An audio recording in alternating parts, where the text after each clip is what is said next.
Have you ever looked at a scene in a movie and thought, wow, that feels alive? Like it's breathing texture and emotion? That's the magic of vintage lenses. When I first picked one up, I didn't know what I was looking for. I just knew I wanted something real, something that felt like the movies I grew up loving. And then I found the Helios 44 too. This latest lens changed everything for me. It gave me that organic film look I had always admired. But here's the thing, Helios 44-2 is the most produced vintage lens in the world.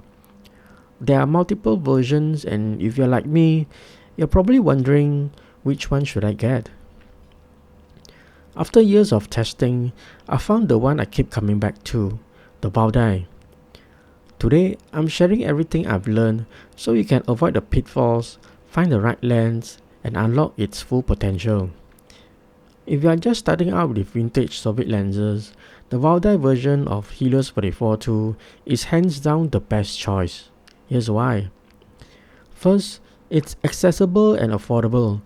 Unlike some of the rarer versions, the Baodai is easy to find and won't break the bank.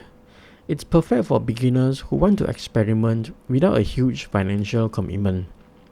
Second, it delivers that classic Helios look, swirly bokeh, dreamy flares and organic textures. It's the same version used by Iron Glass, and their lenses have been used in Hollywood blockbusters like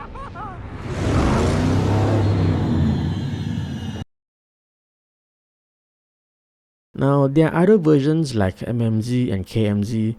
While they are fantastic in their own right, they tend to be pricier and harder to find.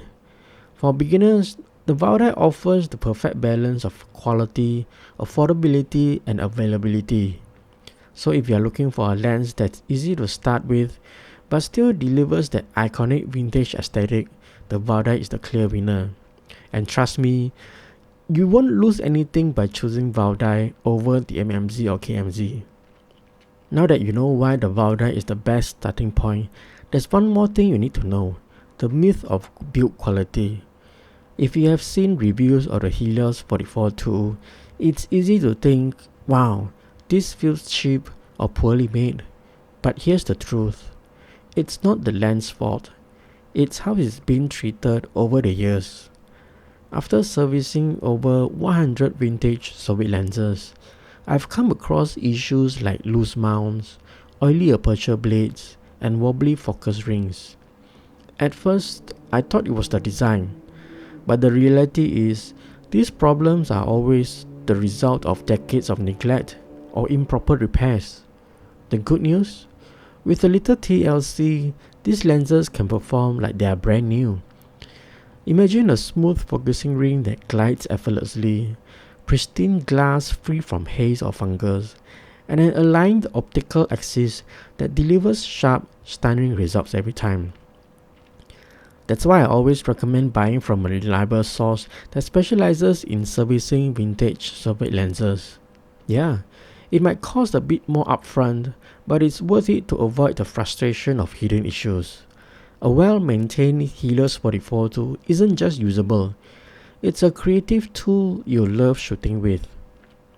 Now that you have got your Helios 44-2, let's talk about how to unlock its full potential and create footage that feels truly organic.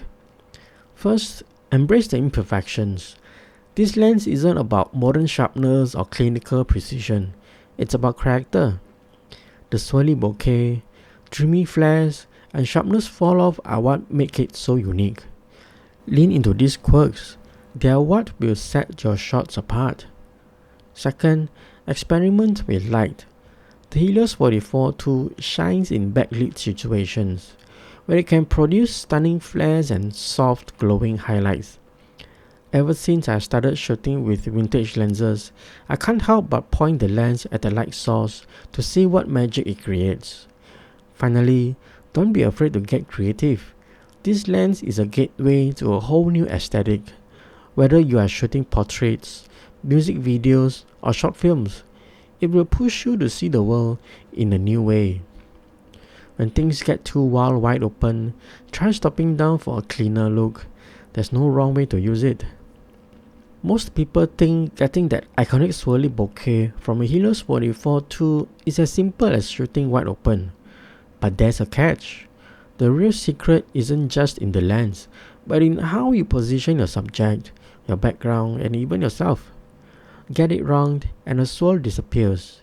In this video, I'll show you that hidden formula to unlocking that effect every time.